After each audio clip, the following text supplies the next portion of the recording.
Sri Kuberan TV நேயர்களுக்கு வணக்கம். நான் ஜோதிடர் சக்திதாஸ். தமிழ் புத்தாண்டு 2026 எப்படி இருக்க போகுதுன்னு பார்க்க போகிறோம்.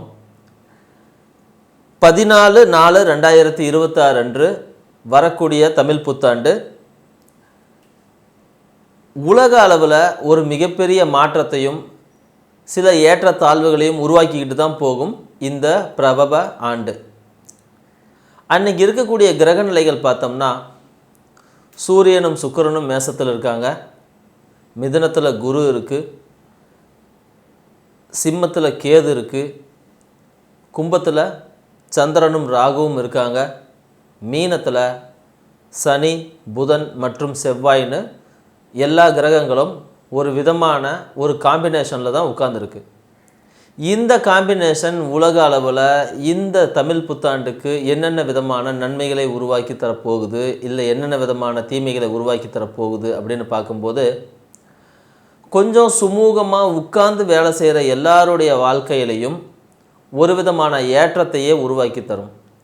கடுமையான உழைப்பை வைத்து உழைக்கக்கூடிய மனிதர்களின் வாழ்க்கையில் சில சிக்கல்களும் நெருக்கடிகளும் உருவாக்கி தரும். இது இந்த தமிழ் புத்தாண்டு பிறக்கும் போதே கொண்டு வந்திருக்கக்கூடிய ஒரு வரமும் ஒரு நெருக்கடியுமாகத்தான் இருக்குது. ஏன்னா இந்த வருடத்தின் ராஜாவாக குருவே வருகிறார், மந்திரியாக செவ்வாய் வருகிறார். ஸோ ராஜாவாக குரு வரும்போது குரு தன்னுடைய தன்மைகள் முழுவதையும் அப்படியே உலகமெங்கும் பரப்புவார். அப்போது கோச்சிங் பிஸ்னஸில் இருக்கிறவங்க, அப்புறம் ஆன்மீக துறையில் இருக்கிறவங்க, கோவில்களில் கூட்டம் நிரம்பி வழியும், மக்கள் மத குருமார்களை தேடி போவாங்க, எல்லா மதங்களின் மீதும் நம்பிக்கை ஏற்படும், பற்றுதல் ஏற்படும். இந்த மாதிரியாக அதோடு சேர்த்து பள்ளிக்கூடம், வாத்தியார், இதை ஒட்டி இருக்கக்கூடிய தொழில்கள் ரொம்ப நல்லா இருக்கும். உட்கார்ந்து வேலை செய்யக்கூடிய ஆடிட்டர் தொழில், அப்புறம் குருவுக்கு ரொம்ப முக்கியமாக இருக்கக்கூடிய நீதிபதி தொழில், இது மாதிரியான விஷயங்கள் எல்லாமே இந்த வருடத்தில் ரொம்ப அற்புதமாக இருக்கும். அதுக்கு நேர் ஆப்போசிட்டில் இருக்கக்கூடியது என்னென்னா, ரொம்ப கடுமையான உழைப்பை போட்டு செய்யக்கூடிய உற்பத்தி துறை, விவசாயம் மற்றும் போக்குவரத்து, அடிப்படையாக செய்யக்கூடிய உடல் உழைப்பை வாங்கக்கூடிய தொழில்கள், இயந்திரம் சார்ந்தவை, இதை எல்லாமே கொஞ்சம் ஏற்ற இறக்கமாகத்தான் போகும். விலைவாசிகள் உயரக்கூடும், சில இடங்களில் ஸ்தம்பித்து மீண்டும் உயிர் பெற்று வரும். இருந்தாலும் உழைக்கும் வர்க்கத்துக்கு இந்த ஆண்டு அவ்வளவு சிறப்பானதாக இல்லைன்னே சொல்லலாம். இந்த தமிழ் புத்தாண்டு விருச்சிக ராசிக்கு ரொம்ப நல்லா இருக்க போதா அப்படின்னு கேட்டால் ஆமாம். கடந்த 4 வருஷத்துக்கு 5 வருஷத்துக்கு அப்புறமா வரக்கூடிய மிக முக்கியமான மிக சிறந்த நல்ல காலம் எது அப்படின்னு கேட்டால், இப்போ வரக்கூடிய இந்த விருச்சிகத்துக்கு நடக்கக்கூடிய இந்த தமிழ் புத்தாண்டு, அதை ஒட்டி வரக்கூடிய 12 மாதமும் ரொம்ப அற்புதமாக இருக்கும். எப்படியெல்லாம் அற்புதமாக இருக்கும் அப்படின்னு பார்க்கும்போது, உங்கள் ராசிக்கு 9ஆம் இடத்துல குரு வரப்போகிறார். இவ்வளவு நாள் 8ஆம் இடத்துல நின்று பணம் வரும் போகும் அப்படின்ற இந்த சூழ்நிலை மாறி, இனிமே உங்களுடைய பேரு புகழ் வருவது மட்டும் இல்லாமல் நீங்கள் எதிர்பார்த்த விஷயங்களெல்லாம் உங்களை தேடி வர்ற மாதிரி, கிடைக்கிற மாதிரி ஒரு சூழ்நிலையை உருவாக்கும். அதுக்கப்புறமா ஒரு 6 மாதம் கழித்து இதே குரு உங்களுக்கு 10ஆம் இடத்துக்கு போகும்போது உங்களுடைய பேர் புகழ், நீங்கள் இவ்வளோ நாள் உருவாக்கின இன்ஃப்ளூயன்ஸ், இந்த விஷயங்கள் எல்லாமே அப்படியே காசாக மாறும். ஸோ எப்படி பார்த்தாலும் உங்களுக்கு இந்த வருஷம் ரொம்ப அற்புதமான ரொம்ப அருமையான காலம்தான். 10ஆம் இடத்துல இருக்கக்கூடிய கேது சில கோளாறுகளை பண்ணாலும் கூட நவம்பர் டிசம்பருக்கு மேலே அவரே அதனுடைய பிரச்சனைகள்லாம் தீர்த்துக்கிட்டு தொழிலில் மிகப்பெரிய லாபத்தை உருவாக்கி தருவார். 4ஆம் இடத்துல இருக்கக்கூடிய ராகு தாயாரின் உடல் நலத்தில் கொஞ்சம் கவனமாக வச்சுக்கணும் அப்படின்றத சொல்கிறாரு. முதல்ல 6 மாதம் அப்படிங்கிறது தாயாருக்கு கொஞ்சம் சிக்கலான காலங்கள் தான் அப்படிங்கிறத சொல்ல வருது. அது மட்டும் இல்லாமல் வீடு வாகனம் இது போன்ற விஷயங்களில் கொஞ்சம் கவனமாக இருக்கணும், பத்திரங்களில் கவனமாக இருக்கணும், வேறு ஏதாவது டாக்குமெண்ட் விஷயத்தில் கவனமாக இருக்கணும். படிக்கும் குழந்தைகள் உங்கள் வீட்டில் இருந்தாங்க அப்படின்னா அவங்க மேலேயும் கொஞ்சம் கவனமாக இருக்கணும். சில நேரங்களில் கொஞ்சம் மந்த புத்தி வருவதற்கு வாய்ப்பு இருக்குது. திடீர் அப்படின்னு சொல்லிட்டு குழந்தைகளுக்கு உடல் சரியில்லாமல் போகலாம். உங்கள் குடும்பத்தில் ஒருவர் எங்கேயாவது வெளியூரில் போய் எங்கேயாவது வேலை செய்கிறதுக்கான ஒரு சூழ்நிலை உருவாகலாம். வெளிநாட்டுக்கு யாராவது போகணும் அப்படின்னு விருப்பப்பட்டாங்க அப்படின்னா இந்த காலம் சூப்பரான காலகட்டம். கண்டிப்பாக உங்களுக்கு வெளிநாட்டுக்கு போகிறதுக்கு உடனடியாக வாய்ப்பு கிடைக்கும். வீசா வேணும்னா வீசா வாங்கிக்கலாம், இல்லை அப்படின்னா ஒர்க் பர்மிட்டு அது இது எது கேட்டாலும் கிடைக்கும். வெளிநாட்டில் இருக்கிறவங்க பர்மனெண்ட் விசாவுக்கு எதாவது அப்ளை பண்ணணும்னு நினச்சாங்கன்னா இந்த முறை நடக்கும். நிறைய விஷயங்கள் விருச்சிக ராசிக்கு நன்மையை தான் தரப்போகுது. குடும்ப விஷயத்தில் மட்டும் கொஞ்சம் கவனமாக இருக்கிறது ரொம்ப ரொம்ப நன்மை. ஏன்னா இப்போ இருக்கக்கூடிய சூழ்நிலைப்படி உங்களுடைய லக்னத்துக்கு ஏழாம் இடத்தை சனி பார்க்குறாரு. அந்த சனியுடைய பார்வை சில நேரங்களில் கொஞ்சம் பிரச்சனைகளை உருவாக்கி தரும். கணவருக்கு உடல்நிலை சரியில்லாமல் போகலாம், இல்லை அப்படின்னா கணவனுடைய வருமானத்தில் ஏதாவது சிக்கல் ஏற்படலாம், ஏதாவது ஒரு பிரச்சனையை உருவாக்கி தரும். 10ஆம் இடத்துல இருக்கிற கேது மாமியாருடைய உடல்நலத்திலையும் இல்லை பாட்டியுடைய உடல்நலத்திலையும் ஏதாவது சில சிக்கல்களை உருவாக்கி சில நெருக்கடிகளை கொடுக்கலாம். இருந்தாலும் அங்கங்கே தெய்வ அனுகிரகம் இருக்கிறதுனால குருவோட பெயர்ச்சி ஒரு 3 இடத்துக்கு மாறுறதுனால 3 மாதத்துக்கு ஒரு முறை ஒரு பிரச்சனை அப்படின்றது, அதாவது 3 மாதத்துக்கு ஒரு முறை சில மாற்றங்கள் உங்கள் குடும்பத்தில் ஏற்படுவதன் மூலமாக எந்த பிரச்சனையும் உங்களை ரொம்ப நசுக்கிற அளவுக்கு மோசமான பிரச்சனையாக போகாது அப்படிங்கிறத புரிஞ்சுக்கலாம். இரும்பு மற்றும் நெருப்பு சம்மந்தப்பட்ட தொழிலில் இருக்கிறவங்க நல்லா இருப்பாங்க. உருக்காலை வச்சுருக்கிறவங்க, இல்லை அப்படின்னா இரும்புகள் லேத்து வச்சுருக்கிறவங்க, பெரிய மெஷின் வச்சுருக்கிறவங்க, பெரிய பெரிய பஞ்சு மில்லு வச்சுருக்கிறவங்க, இவங்களுக்கெல்லாம் ரொம்ப நல்லாயிருக்கும். கவர்மெண்ட் கான்ட்ராக்ட் எடுத்து செய்கிறவங்களுக்கு ரொம்ப நல்லாயிருக்கும். சில நேரங்களில் கொஞ்சம் பிரச்சனை ஆகிற மாதிரி இருக்கலாம், ஆனாலும் உங்களுக்கு சாதகமாக தான் வரும். ஃபஸ்ட்டு எடுத்தோடனே உங்களுக்கு ஒரு இன்ஃப்ளூயன்ஸ் தான் கிடைக்கும், ஒரு அறிமுகம் கிடைக்கும். அதுக்கப்புறம் உங்களுக்கு ஒரு நல்ல பேர் உருவாகும், உங்களை பற்றி நல்ல அபிமானம் உருவாகும். அதுக்கப்புறம் அது தொழிலாக கன்வெர்ட் ஆகும், அதுக்கப்புறம் அது லாபமாக கன்வெர்ட் ஆகும்.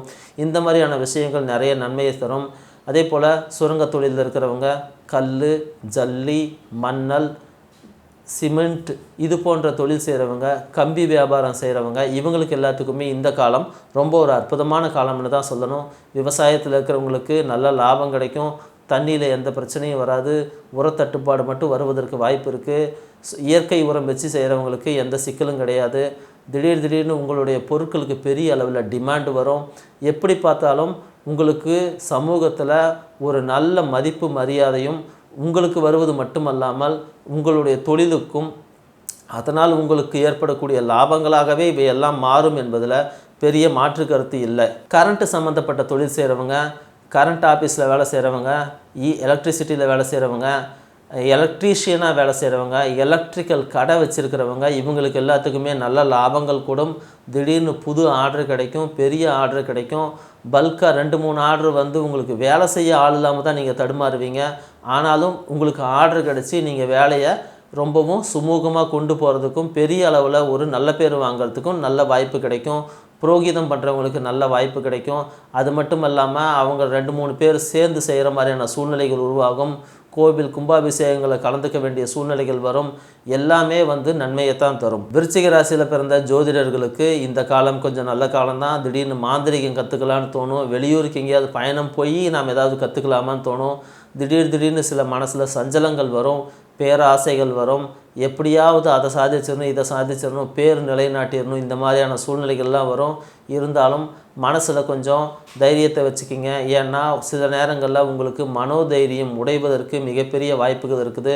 5ஆம் இடத்துல இருக்கக்கூடிய சனி உங்களுக்கு திடீர்னு மனசில் கொஞ்சம் ஒரு மாதிரியான சோர்வை உருவாக்குவார். அந்த சோர்வின் மூலமாக நீங்கள் மனசுட்டுறதுக்கு வாய்ப்பு இருக்குது. இருந்தாலும் அந்த நல்ல காலம் வந்துருச்சு.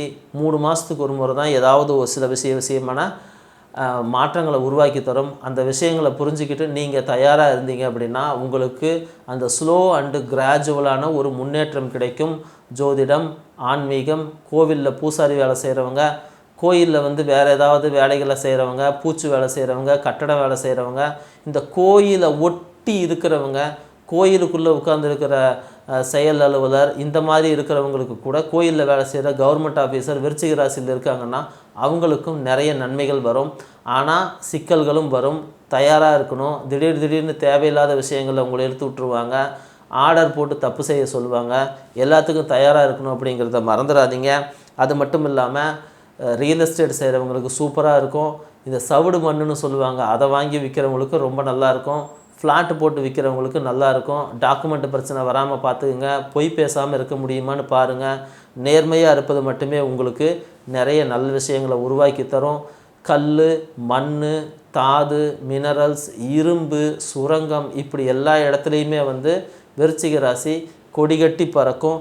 பெரிய அளவில் அது சாதிக்கக்கூடிய அமைப்பில் தான் இருக்குது அப்படிங்கிறத புரிஞ்சுக்கிங்க. இருந்தாலும் எல்லா விஷயங்களும் உடனே நடக்காது. 3 மாதத்துக்கு ஒரு முறை உங்கள் வாழ்க்கையில் ஒரு சின்ன சின்ன முன்னேற்றத்தை கொடுத்து அது வேறு இடத்துல கொண்டு போய் நிறுத்தும். அப்போது இது மெதுவான ஒரு நிலையான ஸ்திரமான சரியான ஒரு வளர்ச்சி அப்படிங்கிறத நீங்கள் புரிஞ்சிக்கலாம்.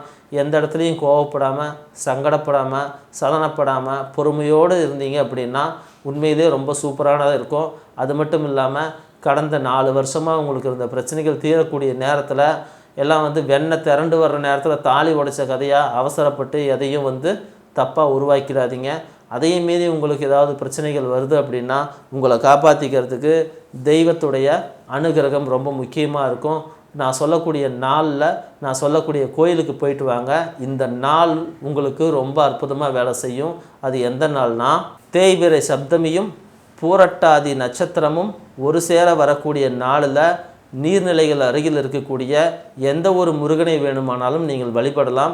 அதன் மூலமாக உங்கள் வாழ்க்கையில் இருக்கக்கூடிய எல்லா பிரச்சனைகளும் தீர்ந்து நீங்கள் சுபிட்சமாகவும் சிக்கல் இல்லாமலும் அந்த தடை தாமதங்கள் நீங்கி உங்கள் வாழ்க்கையில் மேலே உயரப் போவதற்கு எல்லா வாய்ப்புகளும் உருவாகும் என்று சொல்லிக்கிறோம். மேலும் இந்த வீடியோ உங்களுக்கு பிடிச்சிருந்ததுன்னா சப்ஸ்கிரைப் பண்ணுங்கள், ஷேர் பண்ணுங்கள், உங்களுடைய கமெண்ட் பாக்ஸில் போடுங்க. நன்றி, வணக்கம். ஸ்ரீ குபேரன் டிவியை பார்த்தமைக்கு நன்றிகள். மேலும் இது போன்ற தகவல்களை தெரிந்து கொள்ள ஸ்ரீ குபேரன் டிவியை சப்ஸ்கிரைப் செய்யுங்கள். மறக்காமல் பெல் ஐக்கானை கிளிக் செய்யுங்கள்.